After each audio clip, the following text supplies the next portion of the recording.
대충 계약서를 쓰셨다가 나중에 그 조항 해석을 두고 또 싸우는 경우를 많이 봤습니다. 이미 분쟁이 터졌다면 가장 먼저 봐야 할 건 안녕하세요. 박지은 변호사입니다. 스타트업 분쟁 중에서 감정적으로 가장 힘든 사건이 있습니다.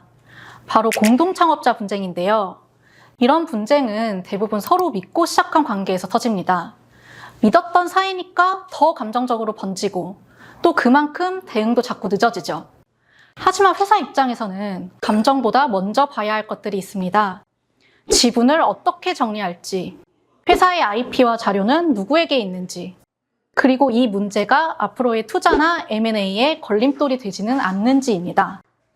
오늘은 공동창업자 분쟁이 어떻게 시작되는지, 그리고 이미 문제가 생겼을 때 무엇부터 확인해야 하는지 3가지 유형으로 정리해 보겠습니다. 첫 번째는 공동창업자가 지분을 가진 채 회사를 떠나는 경우입니다. 기업 자문과 분쟁을 다루다 보면 비슷한 구조의 사건이 많은데요. 친구나 지인끼리 비슷한 지분으로 회사를 시작했는데 사업을 하다 보니 의견 충돌이 잦아지고 결국 한 명이 회사를 떠나는 상황입니다. 문제는 그 사람이 지분까지 그대로 가지고 나가는 경우입니다.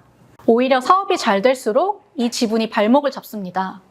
회사 가치가 올라가거나 투자, M&A 제의가 들어오는 순간 큰 리스크가 되거든요. 인수자나 투자자 쪽에서는 주요 주주의 동의를 요구하는데 이미 회사를 떠난 공동창업자가 협조하지 않거나 더 높은 조건을 부르는 경우가 있기 때문입니다. 그래서 이 문제는 처음부터 지분 회수 구조를 정해두는 게 핵심입니다. 주주간 계약이나 스톡옵션 계약에서 공동창업자가 중도에 이탈하면 지분을 어떻게 처리할지, 또 어떤 경우에 회사나 다른 주주가 그 지분을 사올 수 있는지를 분명히 정해두는 거죠. 실제로 창업 초기에 인터넷 양식으로 대충 계약서를 쓰셨다가 나중에 그 조항 해석을 두고 또 싸우는 경우를 많이 봤습니다.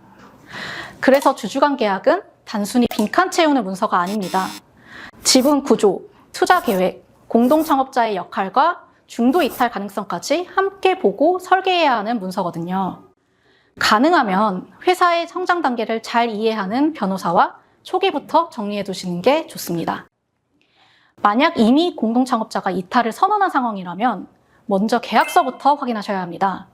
주주간 계약이 있는지, 퇴사에 정당한 사유가 있는지, 중대한 의무 위반은 없었는지, 지분을 반환받거나 매수할 근거가 있는지를 보는 거죠.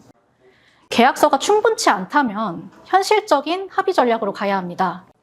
남은 창업자나 신규 투자자가 지분을 사오는 방향, 제3자에게 함부로 양도하지 못하게 하는 조건, 경쟁사 이직 제한, 이 모든 것을 한꺼번에 검토합니다.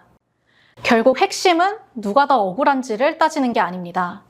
회사가 다음 단계로 나아갈 수 있도록 지분과 권리 관계를 정리하는 거죠. 두 번째는 공동창업자가 회사의 결과물을 자기 것이라고 주장하는 경우입니다. 스타트업 초기에는 공동창업자가 본인 명의로 제품을 개발하거나 개발자가 개인적으로 만든 프로그램을 회사 서비스에 그대로 가져다 쓰는 경우가 있습니다. 처음엔 별 문제 없어 보이죠. 하지만 권리가 누구에게 있는지를 정리해두지 않으면 관계가 틀어진 뒤에 이건 내가 만든 거다 라는 주장이 나옵니다. 심하면 회사가 그 제품을 더 이상 못 쓰게 사용금지 가처분이나 소송까지 가는 경우도 있고요. 이런 사태를 막으려면 핵심 IP가 회사에 귀속되도록 미리 정리해둬야 합니다. 소스코드, 제품, 서비스명, 로고, 데이터, 영업자료처럼 사업에 꼭 필요한 결과물은 계약서상 권리가 누구에게 있는지를 분명히 해두는 거죠.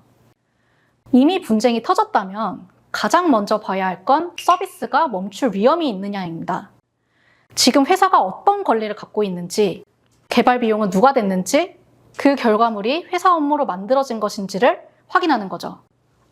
그 다음에 사용권을 정하거나 기여분에 대한 보상 구조를 만들거나 앞으로의 경쟁 서비스 개발과 자료 사용을 제한하는 식으로 빠르게 정리해야 합니다.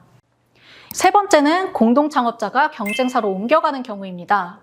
이것도 스타트업에서 자주 일어나는 일입니다. 업계가 워낙 좁고 트렌드에 따라 사업 아이템이 겹치는 경우도 많거든요. 그래서 공동창업자가 나가면서 고객, 직원, 자료까지 같이 들고 나가버리면 회사가 입는 타격이 정말 큽니다. 실제로 제가 상담했던 사건 중에도 공동창업자가 퇴사하면서 업무 계정과 자료를 삭제하고 그 자료를 경쟁사에 넘긴 정황이 문제된 적이 있습니다. 이런 경우 회사는 한동안 업무 자체가 휘청거립니다.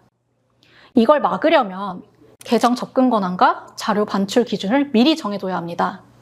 공동창업자라고 해서 모든 계정과 자료를 제한 없이 들여다보게 두는 건 위험하거든요. 비밀 유지 계약을 맺고 경쟁사 이직이나 비슷한 사업을 어디까지 제한할지도 정리해둘 필요가 있습니다.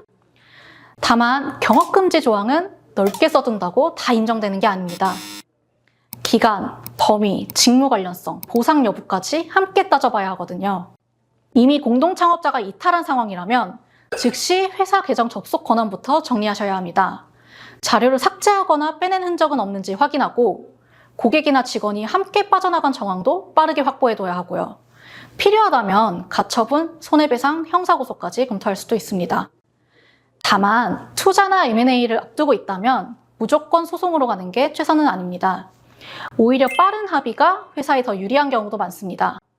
오늘은 공동창업자 분쟁이 어떻게 시작되는지를 3가지로 짚어봤습니다.